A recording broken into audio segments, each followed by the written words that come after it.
هو انت متاكد ان العقار اللي بتشتريه ما اتباعش قبل كده قبل ما انت تشتريه؟ حتى لو كان العقار ده متشطب مش شرط يكون معاه حلول، حتى لو متشطب ممكن يكون العقار ده متباع اكتر من مره قبل ما انت تشتري. تعرف ازاي؟ هل معنى ان استلامك الفوري لوحده سكنيه حتى لو متشطبه والعماره ساكنه، هل معنى كده انك في امان؟ بالعكس، ده احيانا بيكون عليها نزاعات، احيانا بيكون العماره كلها العقار كله عليه نزاع. وده حصلت في حاجه قريبه جدا، كان في عماره مثلا في البنفسج، العماره ساكنه، الشقه اللي الموكل بتاعي بيشتريها، رحنا بنكشف عليها في الجهاز لقينا العماره عليها وقف قانوني، معنى كده اللي فيه نزاع على الارض اساسا، والعماره ساكنه بقى لها فتره كبيره. مش معنى انك بتستلم فوري يبقى انت في امان، ولا معنى انك بتشتري تحت الانشاء يبقى انت مش في امان. خلي بالكم يا جماعه، في ناس بتستسهل المواضيع دي كتير جدا.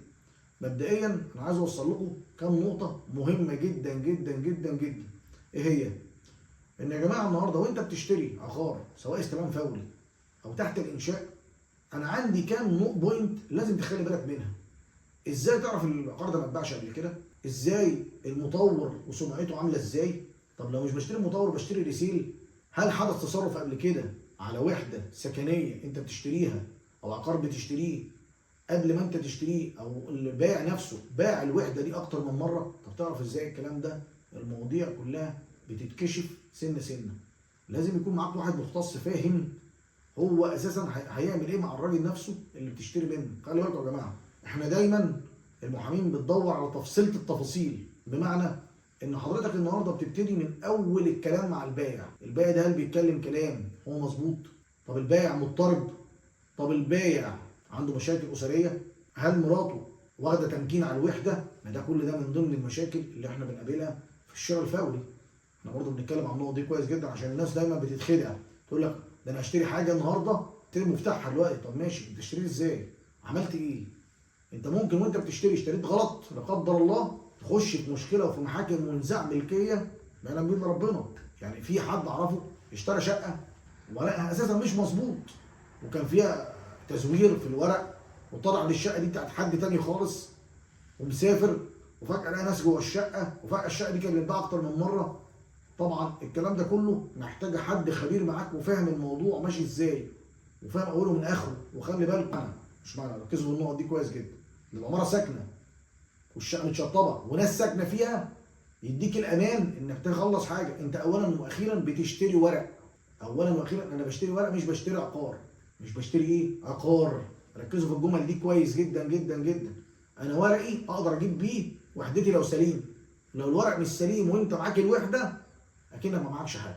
اهم حاجه ورق قانوني مظبوط ولا لا. اهم حاجه المحامي اللي معاك ده خبره، فاهم الموضوع ماشي ازاي، عنده من الخبرات كتيره جدا يقدر يكشف لك حقيقه، ولا المحامي اللي معاك ما عندوش خبره في القصص ديت.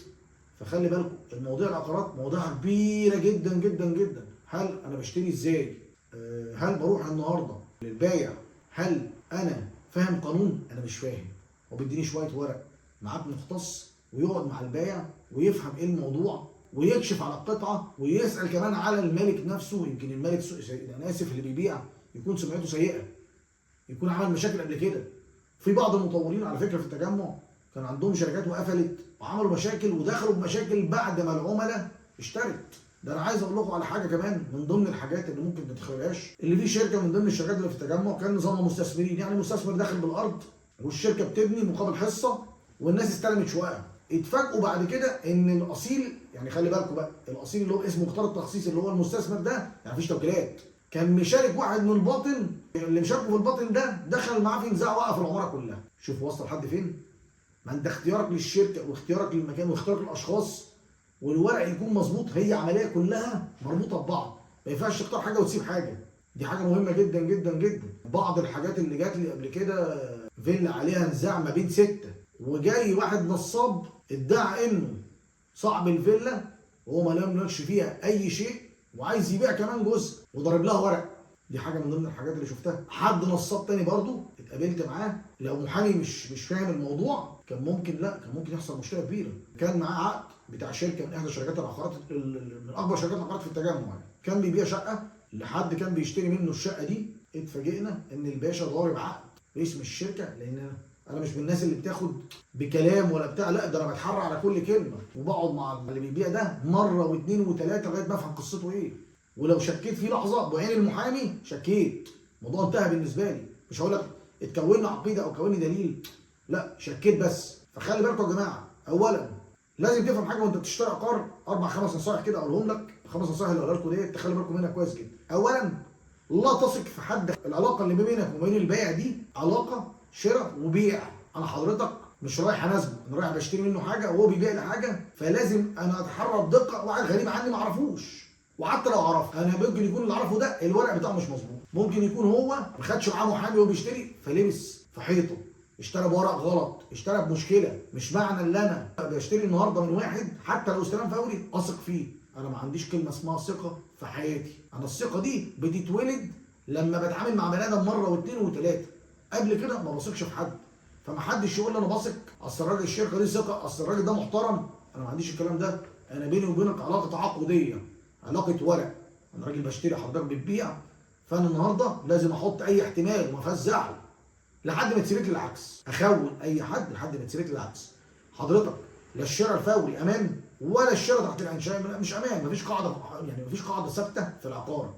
العقار يا جماعه يا اما انت بتشتري بورق صح، بورق مظبوط، بشقه سليمه بورقها، واهم حاجه الورق، يعني اهم من الشقه نفسها الورق. قبل الورق سليم وحصل مشكله تعرف تجيبها، الورق فيه مشكله والشقه موجوده معاك ممكن تخسرها في ثانيه. خلي بالكم من الكلام ده كويس. طبيعه البني ادم بتتعامل معاه ده لوحدها ليها ثمن. انا بتعامل مع واحد عامل ازاي؟ يعني انا شفت من ضمن الحاجات برضو، من ضمن القضايا اللي كانت جات لي، حد اشترى حاجه قبل كده من شقه من شخص او من شخصيه، يعني من واحده ست. اتفاجئنا بعد فتره ان الست دي رفعت عليها قضيه، مش هي بقى اللي رفعت قضيه، القيم اللي عليها الست دي محجور عليها. خلي بالكم من النقط دي، محجور عليها وليها قيم وهي باعت، واصبح في بطلان في البيع. لان النهارده الست يعتبر في حكم عديمه الاهليه طالما في قيم عليها ومحجور عليها. بعد كده مش خامل قوه عقليه، طالما طلع قرار المحكمه بالحجر ده قصه ثانيه. فده اللي بحكي لكم فيه. فخلي بالكم الخلاصه بتاع ده كله، حضرتك النهارده وانت بتشتري عقار لازم تخلي بالك كويس جدا، لا تثق في اي حد بتشتري منه عقار. انا مش رايح اتجوز بنته، انا اسف يعني سامحوني في التعبير، مش رايح اتجوز بنته عشان اثق. وحتى لو رايح تتجوز من حد ما تديش ثقه لحد ما يثبت لك هو اللي هو محل الثقه. لازم حضرتك لما تيجي تتكلم في ورق حضرتك تشيل ايدك خالص، لان حضرتك ما تفقهش شيء في الورق. انت ممكن يكون الورق عجبك قوي والدنيا تمام والدنيا بيس، يجي محامي رأي يقول لك لا الورق ده مش مظبوط، اخش انا لا ورق مش مظبوط البس في حيطه. بعد كده هدور بقى عليه، اروح ادور على البائع اللي هو اختفى خلاص، ما خلاص ما باع وانتهت وجري. وبعدين ايه الموقف ساعتها؟ احنا دخلنا في نزاع ودخلت نفسك في مشاكل كبيره، وحزب محاكم بقى طبعا هنقعد في محاكم سنين ومصاريف ومشكله اكبر من اللي كانت في خيرك، لمجرد انك اديت امان. لا امان في شغل عقار الا بالورق، ورقك هو امانه. ان شاء الله يا رب هيبقى فيه فيديوهات تانية ان شاء الله للتوعيه برضو.